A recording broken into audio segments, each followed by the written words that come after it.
Olá, ouvintes! Começa mais um Conversa Criminal, o seu podcast sobre ciências criminais. Sou Augusto Rodrigues, advogado criminalista, e no episódio de hoje vamos falar sobre a recente posição política do governo estadunidense em classificar organizações criminosas, as facções brasileiras Comando Vermelho e Primeiro Comando da Capital, como organizações terroristas. E para esse bate-papo, contamos com a presença dos professores José Carlos Portela Júnior e da professora Michele Cabreira, os quais já participaram aqui do Conversa Criminal em outros episódios. Como vão, professores? Tudo bem?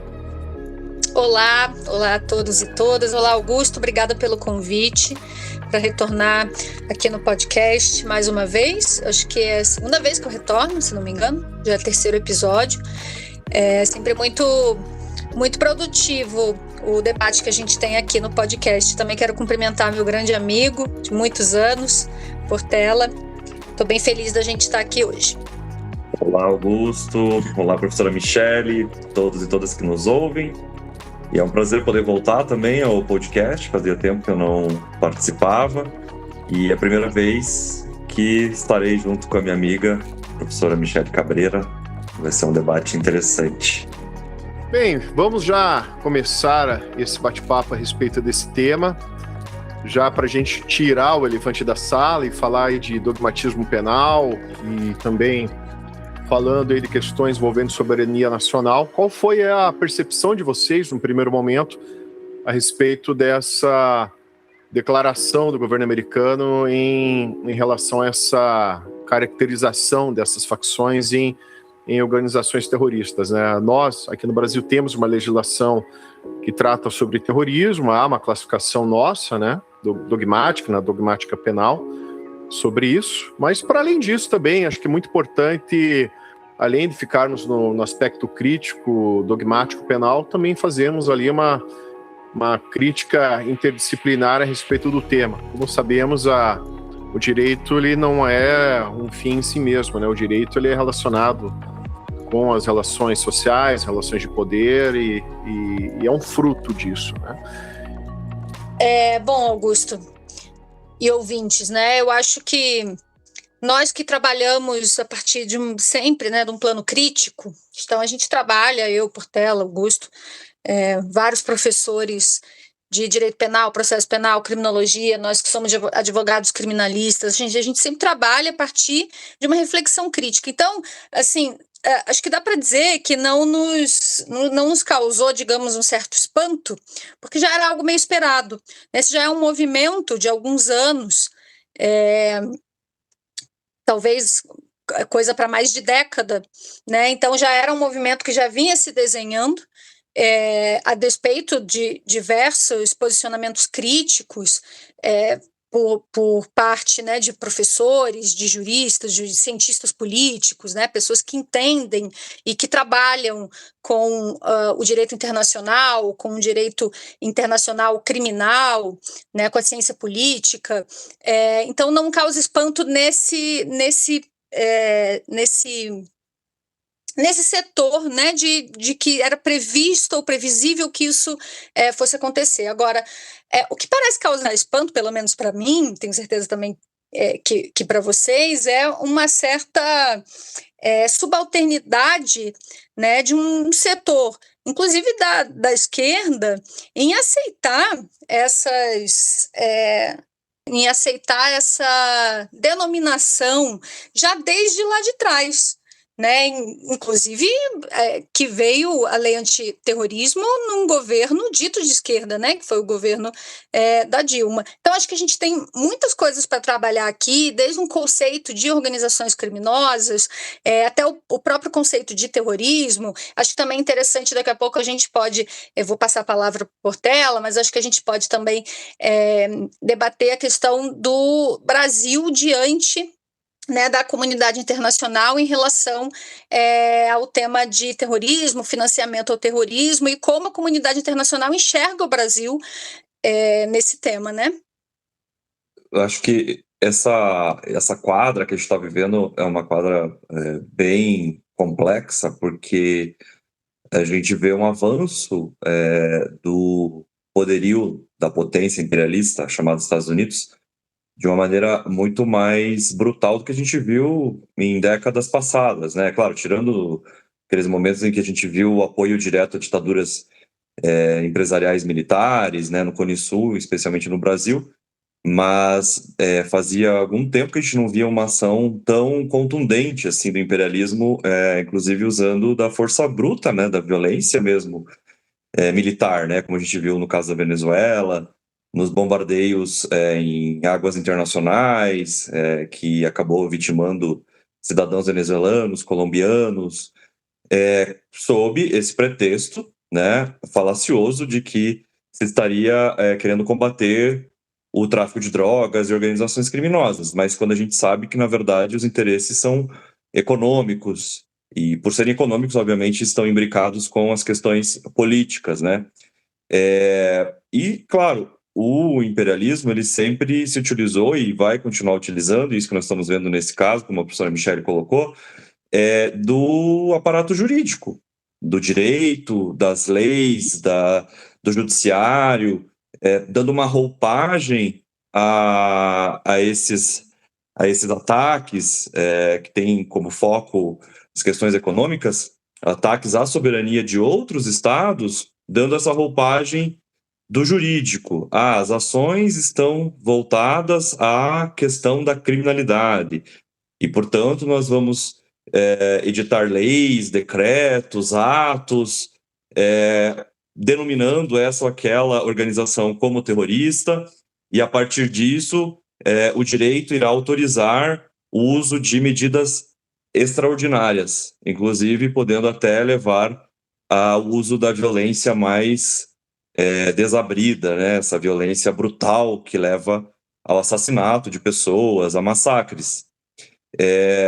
Esse tema do terrorismo é um tema recorrente, né, em que volta e meia os Estados Unidos, os países europeus se utilizam desse discurso de combater o terrorismo, também assim como usam do tráfico de drogas, de combater o tráfico, com essa intenção de levar para outros territórios, a partir de aparato jurídico, o seu aparato militar, com o fim de se apossar de riquezas, de pilhar as riquezas dos países considerados subalternos dentro da ordem internacional. E por isso muito perigoso a gente verificar que muitas vezes o direito, ele acaba, na maioria das vezes, ele acaba servindo realmente como uma ferramenta de poder, de dominação.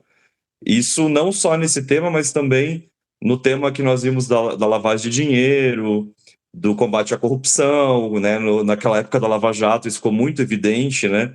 Todo esse aparato jurídico que os Estados Unidos trazia para cá e que foi incorporado à nossa ordem jurídica sem nenhuma criticidade.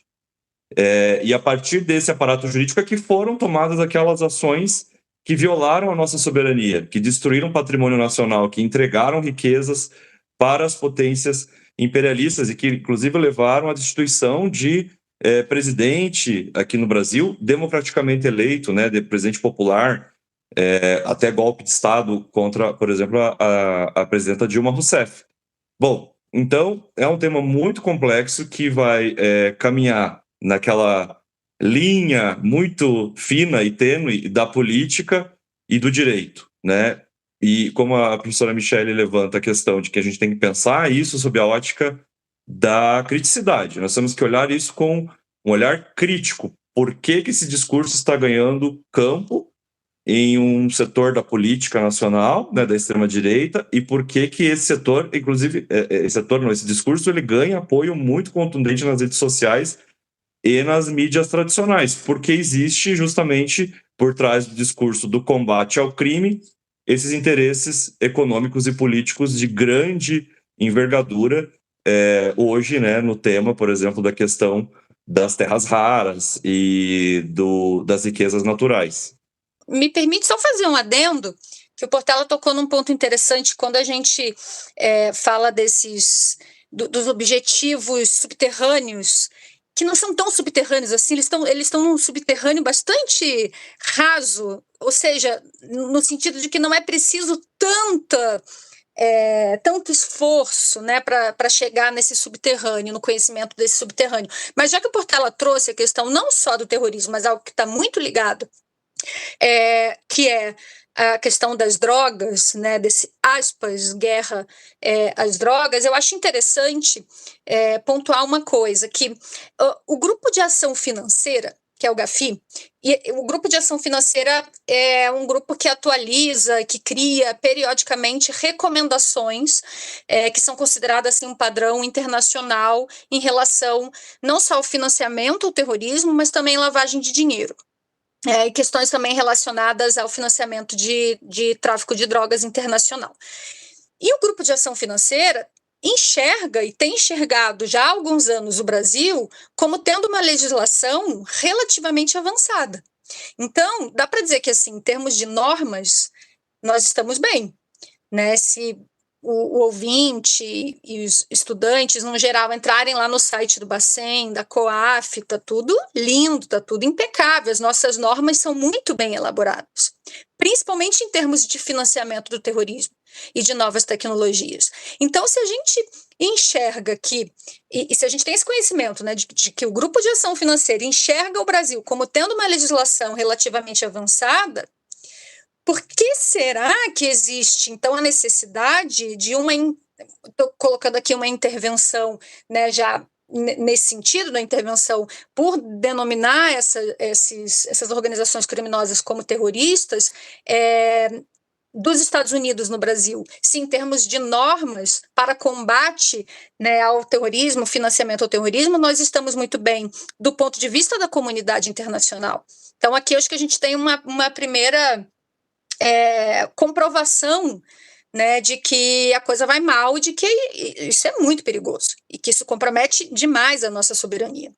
Até uma questão que eu ia comentar, curiosamente eu vi que a última vez que os Estados Unidos estiveram em guerra foi na Segunda Guerra Mundial, com declaração de guerra. No mais, Coreia, Vietnã...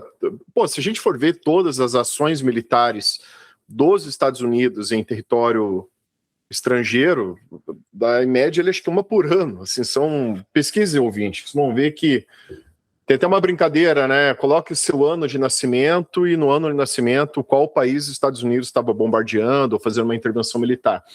Mas o ponto é o seguinte, como declaração oficial de guerra autorizado pelo Congresso Nacional, foi a Segunda Guerra Mundial, a última vez em que houve essa declaração. No mais, eles chamam de intervenções militares e uma crítica que fizeram essa questão de denominar as nossas organizações criminosas, ditas facções, como organizações terroristas, poderiam dar ensejo a uma possível intervenção militar estadunidense aqui em território nacional, em razão até da própria legislação estadunidense, a partir do ato patriótico ali do pós-11 de setembro, em que houve uma flexibilização dessas intervenções militares com base no suposto combate ao terrorismo, né? Então, é muito problemático nessa classificação,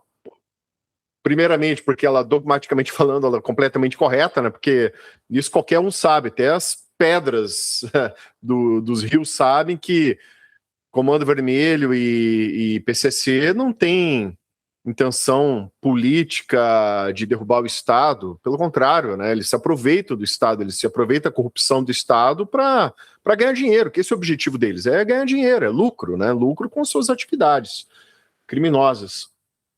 E então é muito problemático, né, essa declaração já nesse sentido, e outra que dá realmente ensejo para uma eventual interferência, uma intervenção militar aqui no país, ou até mesmo uma intervenção política violenta, né? Digamos, se tiver um determinado governo que não é tão simpático aos interesses econômicos e políticos dos Estados Unidos, eles podem simplesmente derrubar esse governo pela suposta defesa, ou aliás, pelo suposto combate ao terrorismo, né? Como fizeram na Venezuela, né? O governo Maduro não era assim, um governo simpático aos interesses americanos, é a maior jazida de petróleo do mundo, E o governo, com base nessa mentirada, né, que é só imbecil para acreditar nisso, né, de que eles derrubaram o governo em razão do combate ao narcotráfico, ao narcoterrorismo, né, e daí com isso, em tese, colocaram lá o governo da Delcy Rodrigues, que em tese é um governo mais simpático aos interesses americanos, tanto que o próprio Donald Trump, né, e é curioso, né, que eles fazem esse... A gente pode acusar eles de tudo, né, mas menos de que eles escondem o jogo, porque eles falam abertamente, né, o Trump falou recentemente que eles já, com o petróleo venezuelano que eles conseguiram agora, já pagaram os custos aí dessa intervenção militar deles e foi um lucro que eles tiveram. Então a gente tem que ter, de fato, além de todas essas questões que os professores colocaram, saber o que está em jogo, né? Que tem interesse nacional em jogo, tem interesse econômico em jogo, interesse político em jogo. Pensar que sempre essas intervenções ocorrem onde há principalmente o interesse econômico, né? Venezuela, maior jazida de petróleo do mundo, o Brasil tem a questão das terras raras, recursos naturais, água potável, né, que também não se fala muito disso, né, mas é um recurso importantíssimo, e essas mesmas intervenções a gente já não vê em países que não oferecem esses recursos naturais justamente porque não tem interesse econômico. Eu faço esse disclaimer porque eu lembro na época, final do ano passado, final de 2025, quando eu estava tendo essa discussão toda a respeito da Venezuela, eu estava num jantar da advocacia criminal, e para minha surpresa, tinha ali um jovem advogado comentando sobre essa questão da interferência dos Estados Unidos na Venezuela, e ele realmente achando, né, que realmente o governo estadunidense estava querendo ali, de fato, combater o narcoterrorismo. Só olhei para ele e falei, cara, francamente, olha, você acha que alguém vai gastar, né, milhões nem bilhões? Guerra, a gente fala na casa dos trilhões. Você acha que algum governo vai gastar trilhões se não tiver um lucro em vista muito maior do que um ganho muito maior do que esse prejuízo? Pô, os caras são a primeira economia do mundo sabendo como gastar dinheiro e sabendo como ganhar dinheiro. Então pode ter certeza, você tem interesse econômico, é claro. Então eu fico assim tão assustado com esse grau assim de... Nem sei se tem esse termo, né, mas bitolamento, se não existia eu estou inventando agora, bitolamento de colegas profissionais do direito que não conseguem enxergar para além, as pessoas enxergam só de forma, a letra fria da lei não entendem, pô, há interesses ali, o direito não simplesmente brota da natureza, ele não surge do nada, então é um dogmatismo burro, sabe? O direito é fruto das relações de poder, basicamente isso, das relações sociais e de poder, né? Então eu fico assustado com isso, assim, dessa falta de análise crítica do próprio direito, né? E mesmo do direito internacional. Tem um outro dado interessante, já que a gente está falando aqui de interesse econômico, né, que para nós e acredito para boa parte dos ouvintes aqui do podcast, talvez seja óbvio, mas para tantos outros advogados, advogadas, enfim, pessoas do direito que deveriam ter uma reflexão crítica e que operam com o sistema de justiça criminal, mais ainda, né, Augusto? Como esse exemplo que você acaba de citar, talvez não seja tão óbvio assim, né? Mas me parece uma ingenuidade e até um certo cinismo pensar que os Estados Unidos, como essa potência em declínio, né, nesse momento atual, esteja pensando efetivamente algo que não seja interesse econômico, ou esteja efetivamente com receio ou com medo de que o Comando Vermelho ou o PCC efetivamente produzam algum ato de terrorismo, né, contra os Estados Unidos. E aí tem um outro dado interessante que talvez muitos dos nossos ouvintes desconheçam, que é o seguinte: em fevereiro do ano passado, então em fevereiro de 2025, o Trump suspendeu o FCPA. FCPA é o Foreign Corrupt Practices Act, que é basicamente a lei anticorrupção, né, dos Estados Unidos. E o Trump suspendeu a lei anticorrupção, a principal lei anticorrupção dos Estados Unidos, já em fevereiro do ano passado, dizendo que essa lei, o FCPA, prejudicava a economia. E ele só trouxe de volta o FCPA em junho do ano passado, então ficou suspenso por alguns meses, depois de ele ter mandado editar algumas cláusulas dentre elas dizendo que a proteção de interesses norte-americanos deveria ser o principal objetivo e não mais a proteção de práticas comerciais que pudessem prejudicar, que pudessem levar, né, à corrupção. Ou seja, aqui um belíssimo exemplo, né, de que o objetivo dos Estados Unidos não é acabar com a corrupção, não é uma guerra às drogas, a guerra a gente sabe muito bem, né, a população pobre, preta, periférica, latino-americana, né, e a mesma coisa com o terrorismo. Me parece ingenuidade demais e até um certo cinismo acreditar que exista algum tipo de receio de que essas organizações criminosas do Brasil possam incorrer em algum tipo de prática de terrorismo que comprometa os Estados Unidos. Eu acho que é outra coisa também que a gente poderia talvez pincelar, porque isso é um tema bastante da ciência política, é o próprio conceito de terrorismo, né? A gente poderia aqui também trazer à tona o quão terrorista é o próprio, aquele que se diz receoso do terrorismo, né? Que que são os Estados Unidos, um Estado terrorista. Professora Michele, se me permite, creio que o professor Portela vai concordar comigo, eu, Augusto, digo que os Estados Unidos são a maior organização terrorista que a humanidade já viu. Junto com Israel, né? Então, os aliados dos Estados Unidos, de modo geral, né, são estados terroristas que espalham guerras, massacres, financiam golpes de Estado, assassinatos em massa, matam líderes políticos populares, né, mundo afora, como a gente já viu em vários casos, por exemplo, na África, em que a França mesmo, né, aliada também dos Estados Unidos, patrocinou vários assassinatos de líderes populares africanos que estavam ousando garantir a soberania das suas nações, né?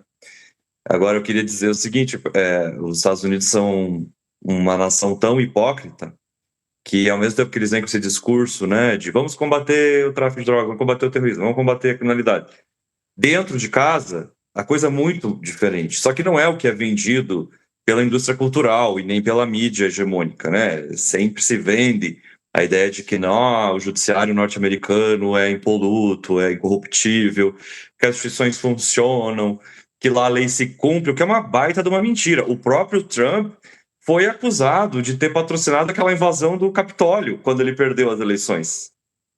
E aí foi colocado panos quentes e nada aconteceu.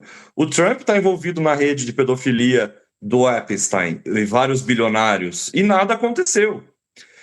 E posso citar, falando da questão de crimes financeiros, que a professora Michele trouxe a questão de suspensão de medidas anticorrupção, medidas legais, institucionais, né, porque isso prejudicaria a economia dos Estados Unidos.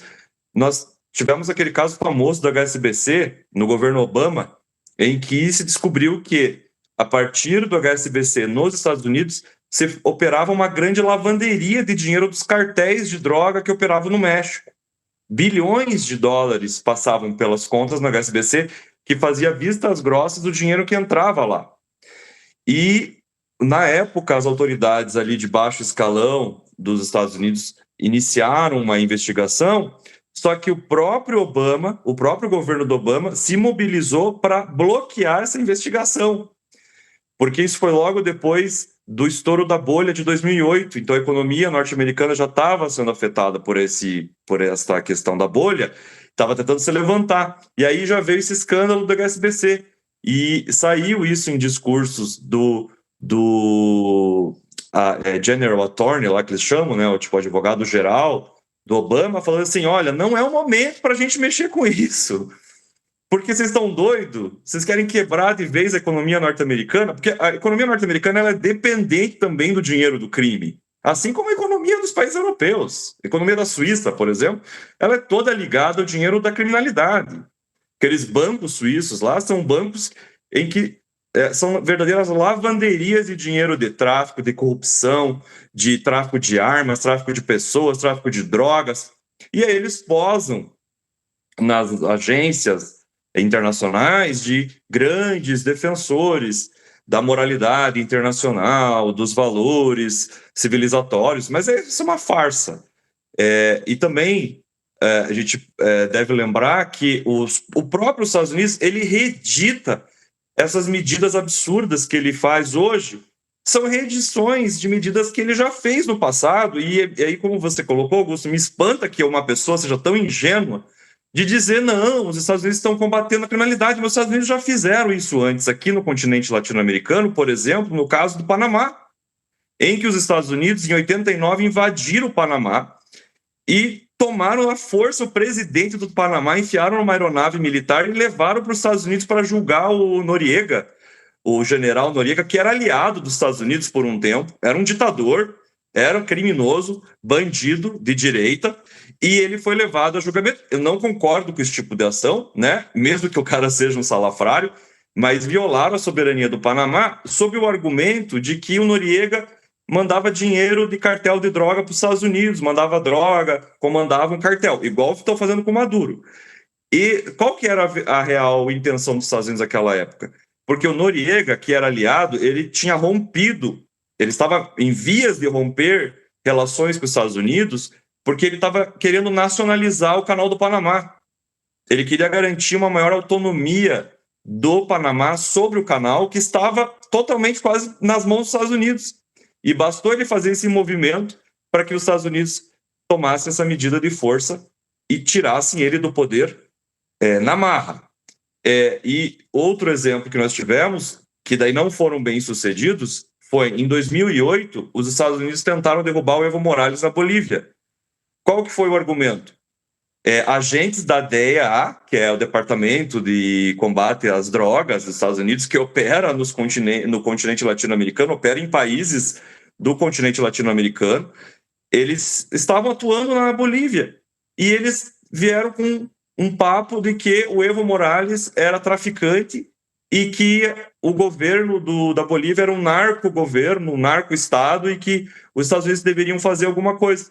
E a direita boliviana se apropriou desse discurso e tentou dar um golpe, mas naquela oportunidade não foram bem-sucedidos. Depois, houve mais adiante um outro golpe e a direita conseguiu fazer valer os seus interesses. Mas você vê, então, a gente tem visto no continente latino-americano, e não só, né, a Ásia, a África também, mas vamos pegar o nosso quintal, essas atuações frequentes de usar desses discursos de combate à criminalidade, terrorismo e tal.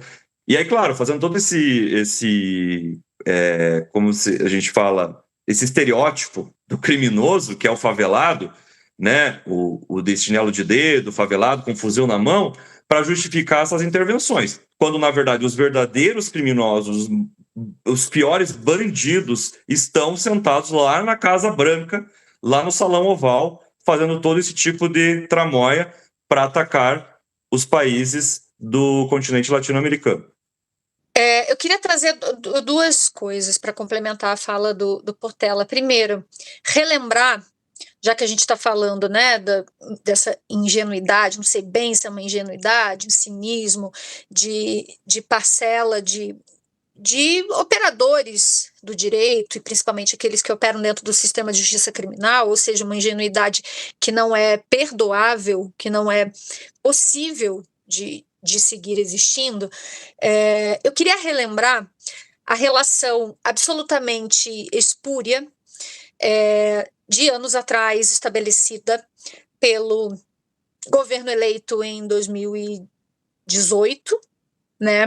Assim que o Bolsonaro é eleito com um discurso de combate à criminalidade, e poucos meses depois nomeia o então ministro da Justiça para colocar em prática aquele discurso, e ele apresenta um projeto de lei que ficou conhecido, né, como pacote anticrime, e que acabou passando pouco menos de um ano depois, o que já causa algum estranhamento, né, porque é um pacote legislativo que altera diversas leis importantes, né, do país.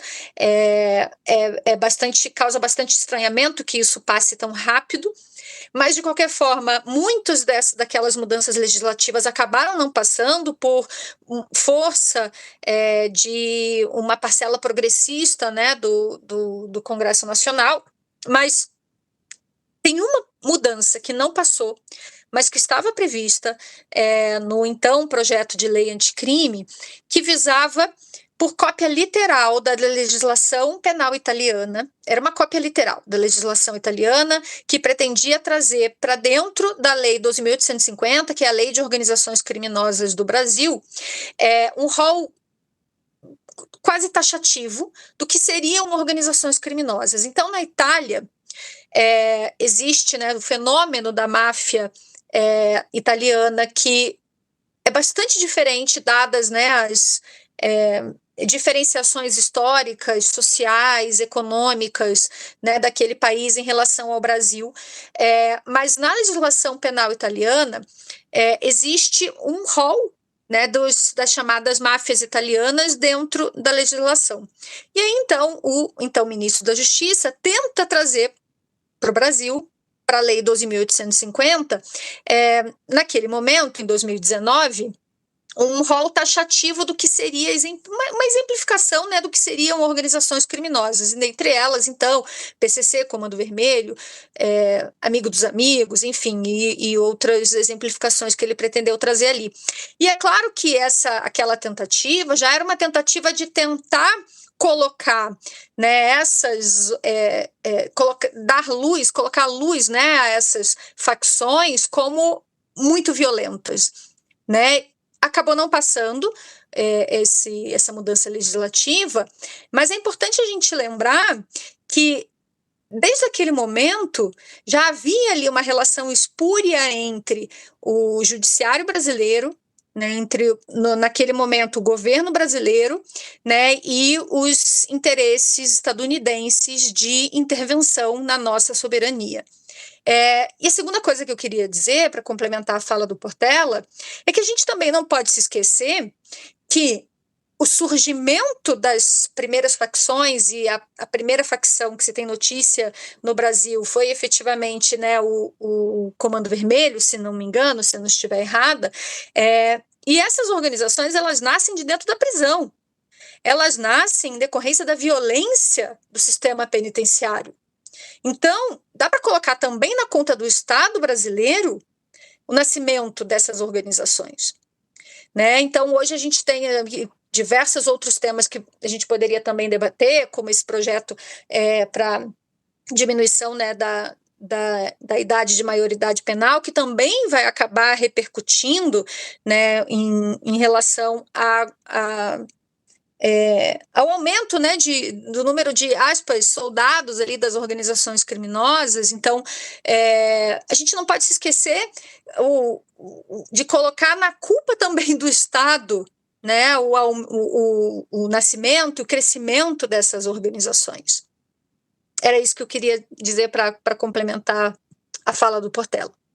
Eu acho isso relevante de ser dito, porque aí vou além também dizer que como as coisas se dão no plano internacional, né, no âmbito que se chama de economia global, é que existe uma divisão internacional do trabalho, em que as potências imperialistas, né, elas ficam com o setor industrial de alta tecnologia e relegam as outras nações pobres, né, como o Brasil, ainda que tenha um PIB gigantesco, mas é um país pobre, porque a riqueza fica concentrada na mão de poucos, enquanto o povo que produz a riqueza fica sem nada. Eles relegam esses países à condição, na divisão internacional do trabalho, de serem meros fornecedores de mão de obra, força de trabalho sem qualificação e super explorada, por isso mesmo, e também de fornecer matéria-prima. E aqui, portanto, no Brasil, como nós ficamos alegados a essa posição, qual que vai ser a tragédia social que vai acontecer aqui? Pobreza, classe trabalhadora superexplorada, ganhando uma miséria, uma divisão social brutal, falta de acesso por parte da classe trabalhadora, da juventude pobre, periférica, aos bens sociais, aos bens como saúde, educação, cultura, lazer, etc., trabalho digno, né? E isso vai explodir, obviamente, em violência, né? O quadro de violência que nós temos, ele não nasce porque o brasileiro é preguiçoso, não gosta de trabalhar. Isso é uma falácia que o Luciano Huck fica vendendo por aí, né? Porque ele é burguês e ele gosta de defender os seus interesses, como todo burguês, ele vai defender os seus interesses, vai apontar a culpa para o moleque da favela, dizer assim, você pode estudar, você pode fazer o que você quiser. Se você não fizer, azar o teu, você vai viver nessa tragédia aí. Bom, sendo assim, essa tragédia social que explode em violência vai, obviamente, gerar esse mercado do medo, né? Que é muito bem explorado pelas agências de mídia, pelas redes sociais, pela mídia tradicional. E tudo isso é funcional à ordem capitalista, né? Manter as pessoas no medo, apontando o dedo da tragédia social para aquelas pessoas que estão na ponta de lança da pobreza, da baixa criminalidade, e voltando, então, toda a violência do Estado para essa camada mais pobre, como uma forma até de fazer o controle dessa camada mais pobre, para que ela não se rebele, inclusive, contra esse estado de coisas que é totalmente desigual. Então, quando os Estados Unidos vêm aqui dizer assim, vocês não combatem as organizações criminosas, nós vamos combater, mas se essas organizações criminosas, se elas existem, como o PCC, por exemplo, elas existem, elas arregimentam pessoas, como a professora Michele falou, que são das classes exploradas, as classes pobres, por conta, inclusive, da forma como as próprias potências imperialistas mantêm essa economia global funcionando. Essas pessoas pobres, elas são funcionais à ordem capitalista, tanto para serem superexploradas, como também para serem neutralizadas e jogadas na lata do lixo quando não forem mais úteis. São usadas, inclusive, para o mercado do crime, que vai remeter o seu lucro, o lucro mais grosso, vai para o exterior. Aqui fica, para o moleque da favela, uma pequena quantia de dinheiro que ele vai, muitas vezes, usar para comprar o próprio entorpecente que ele faz uso para poder abstrair dessa realidade brutal que ele vive. Então, veja como as coisas estão todas interligadas. E aí, o discurso fácil que acaba encontrando penetração numa parcela da sociedade que é alienada, que é, infelizmente, mal informada, mal educada, é um discurso que acaba, vamos dizer, explicando de uma maneira mais fácil o que nós estamos vivendo, essa tragédia social, e dando uma solução que é um remédio milagroso que vai ser mais porrada, mais violência. E aí vamos chegar agora às raias do absurdo. Bombardeios, né? Não basta fuzilar pobre, não basta encarcerar pobre, e agora querem até crianças, né? Encarcerar crianças. Já matam crianças. A polícia já mata a criança na favela. Agora eles querem também despejá-las nas cadeias. Não basta só isso. Eu tenho que também agora bombardear esses territórios com caças norte-americanos. E isso é o cúmulo do absurdo. A gente está vivendo um momento extremamente brutal da nossa realidade, porque as pessoas perderam totalmente a humanidade e a capacidade de reflexão e, portanto, acabam apoiando esse tipo de medida que, em última análise, vai acabar trazendo prejuízos também para si mesmos, porque nós somos classe trabalhadora. E aí o que vai acontecer com uma intervenção norte-americana no Brasil? Vai trazer ganhos para a classe trabalhadora? Possivelmente não, né? A gente sabe que não. Vai trazer ganhos para a classe alta, que vai lucrar rios de dinheiro com esse tipo de intervenção norte-americana aqui, que vai movimentar a economia militar, que vai limpar territórios para construir resort, né? Era o que o Trump queria lá, afinal, em Gaza, né? Limpar a Gaza para construir um resort de luxo. E, professor Portela, como bem sei, o professor tem mestrado em Direito Internacional, e como é que é a tua avaliação nessa perspectiva do direito internacional? Muitas pessoas ficam se perguntando, né? Meu Deus, e a ONU, onde que está nisso? E as agências internacionais? Tudo isso acontecendo no mundo? Genocídio em Gaza, guerras por todos os lados, massacres, imigrantes sendo deportados, assassinados, né? Nos Estados Unidos, na Europa. E cadê a ONU? Cadê o direito internacional? Pois bem, porque o direito internacional, ele, na verdade, é uma expressão desses interesses de poder, né? Quem constrói o direito internacional são os Estados. Os Estados controlados pelas suas burguesias. E, se nós falarmos ainda no plano internacional em que há uma desigualdade de poder entre os Estados ditos imperialistas, potências econômicas versus estados subalternos que não têm essa mesma envergadura econômica, política, essa desigualdade ela vai se refletir na forma como a gente constrói o direito internacional e na forma como ele é aplicado. Então, por exemplo, quando a gente pega o Tribunal Penal Internacional, nós vamos ver que o Tribunal Penal Internacional é muito atuante quando se trata de países africanos. Houve lá um massacre no país africano, genocídio, aí o TPI vai lá, o Tribunal Penal Internacional emite uma ordem de prisão, prende líderes e tal. Mas aí a gente vê a Europa metida em um monte de guerra, a Europa financiando guerras mundo afora, a Europa bombardeando países, usando até de proxies, que a gente fala, que seriam outras forças que fazem a guerra no lugar dela, né? Os Estados Unidos bombardeando países, invadindo países, exemplo Venezuela, recente, patrocinando genocídio em Gaza, a guerra no Irã. E o que acontece?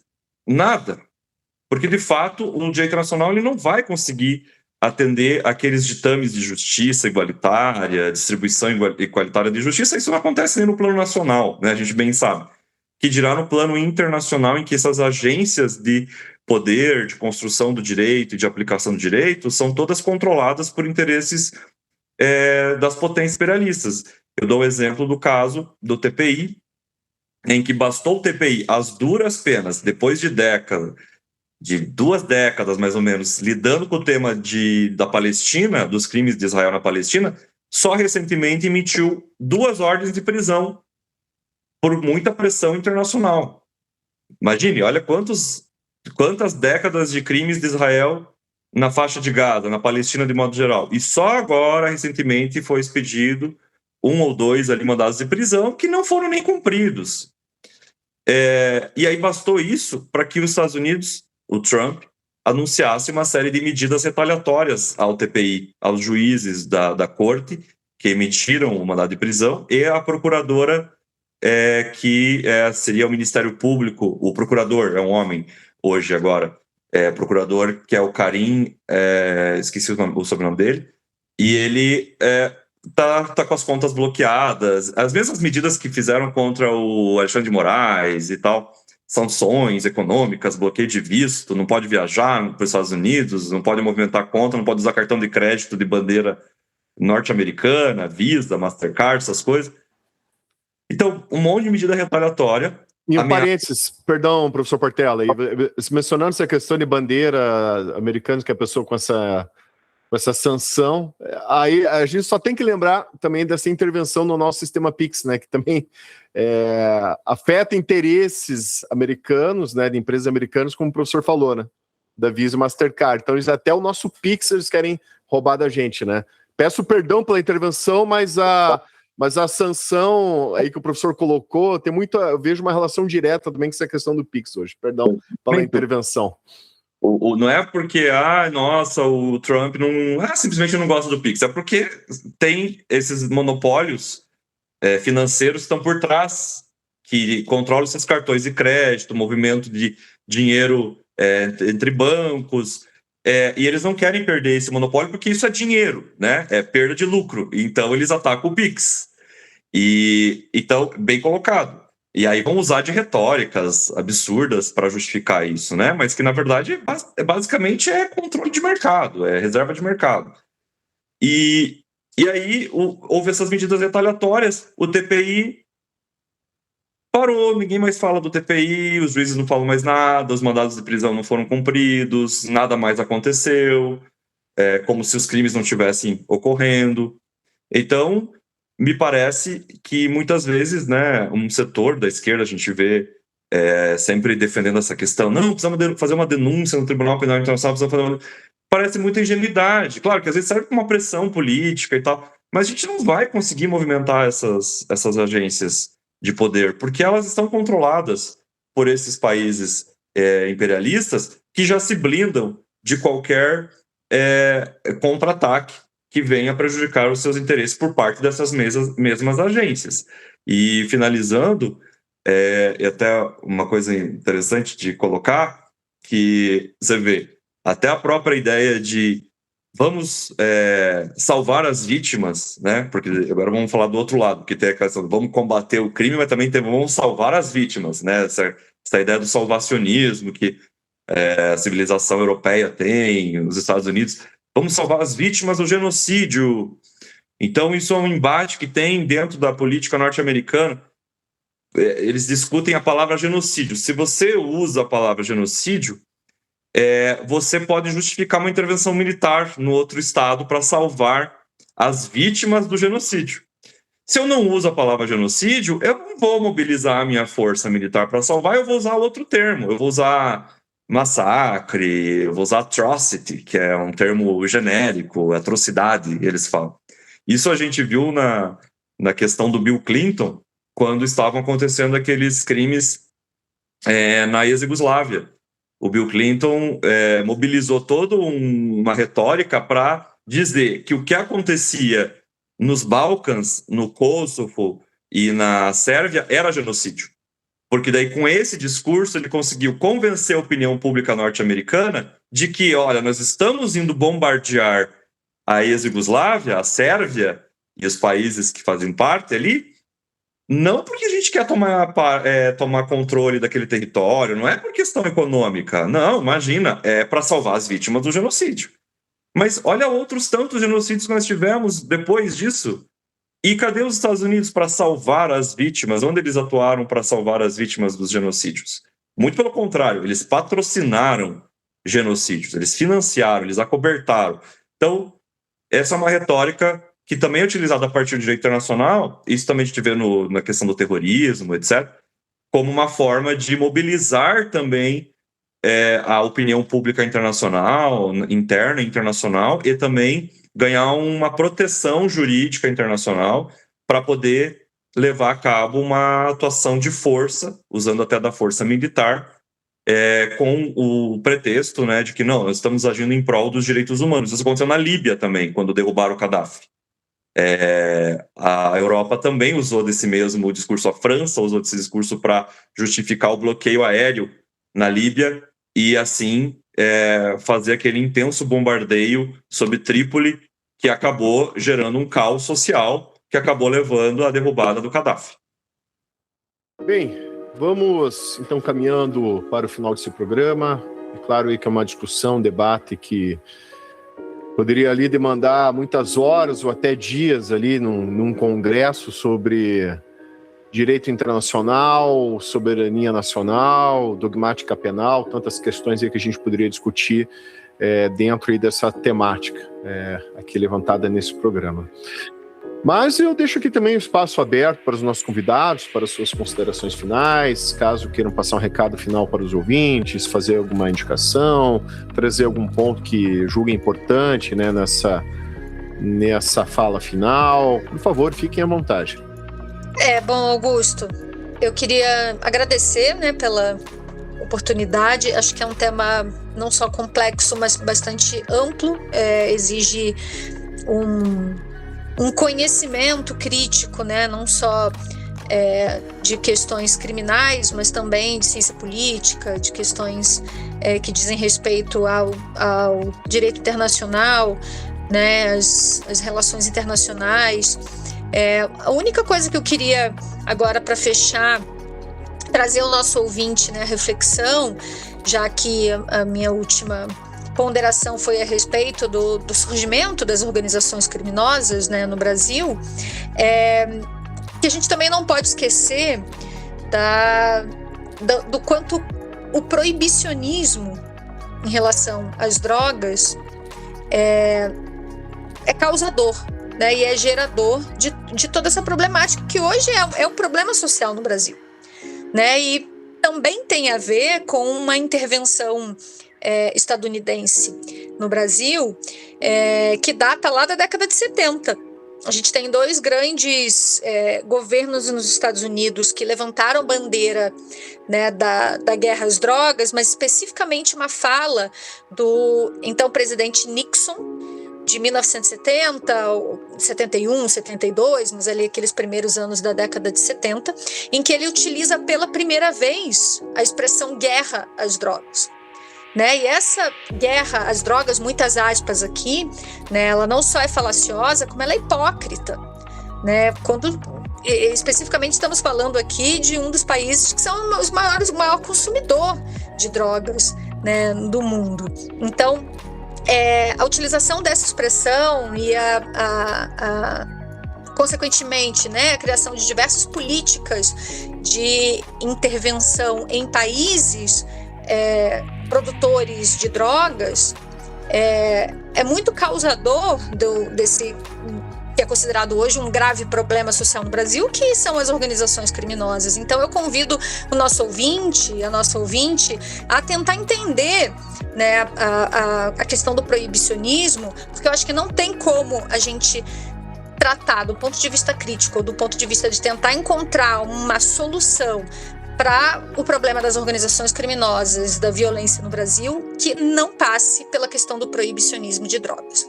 É isso, eu agradeço mais uma vez a oportunidade de estar aqui com você, com Portela, e fico aí aberta a quaisquer outras ponderações, tá? Agradeço também, Augusto, o convite para fazer parte desse debate e também pelo prazer de poder discutir esses temas com a professora Michele Cabreira, com quem já discuto temas importantes aí do direito à política já faz muito tempo. E finalizo só dizendo isso, que eu faço coro às palavras da professora Michele, no sentido de que sim, isso é urgente, né, a gente lutar por por uma outra política criminal em relação às drogas, porque senão a gente vai sempre ver esse discurso se repetir até o final dos nossos dias, né, de que é preciso usar da violência, e aí a violência vai aumentando, vai escalando, porque afinal a gente não conseguiu erradicar as drogas e nem os vendedores de droga e nem os consumidores. Então a gente vai investindo cada vez mais em tecnologias de morte, né? E aí, claro, por trás disso tem muito dinheiro rolando, né? O proibicionismo mesmo gera um mercado paralelo, com muito dinheiro, muita violência, muita gente ganhando dinheiro com a indústria, né, do crime mesmo, com prisões, com viaturas, com helicópteros, com armamentos, enfim. E no fim, acabar que a gente não está conseguindo lidar com esse problema da questão da droga de uma maneira social, de uma maneira do ponto de vista de saúde pública, uma perspectiva de direitos humanos, uma perspectiva humanizada, né? Então, eu acho isso extremamente urgente. E eu gostaria de indicar para os ouvintes uma obra que eu falei do capitalismo norte-americano, que é sempre permeado pelo dinheiro do crime, e como o dinheiro do crime fomenta a economia norte-americana, que é o Capitalismo Gangster, do professor Michael Udwis. É um livro muito legal, assim, para entender como que a economia do crime está dentro da economia formal norte-americana. É indissociável. As duas economias, elas funcionam juntas. E também a série documental que fala sobre o caso do HSBC, que é Na Rota do Dinheiro Sujo, que é bem interessante também para entender como que foi abafado esse caso do HSBC, justamente porque ia comprometer a economia dos Estados Unidos, eventual persecução penal em relação aos crimes da lavagem de dinheiro dos cartéis de drogas no HSBC. Obrigado, professores. Também quero deixar aqui registrado que essas indicações vão constar na descrição desse episódio. Agradeço muito aqui pela conversa, muito importante essa análise crítica do direito. Então, os professores, a contento, né, como era o esperado, trouxerem essas reflexões. Quero agradecer em especial você, ouvinte, que nos acompanhou até esse momento, e te peço uma gentileza, caso você conheça alguém que possa se interessar por esse conteúdo, por favor, compartilhe esse episódio, pois assim vamos propagando conhecimento. Esse foi mais um Conversa Criminal Podcast. Até a próxima e um grande abraço a todos.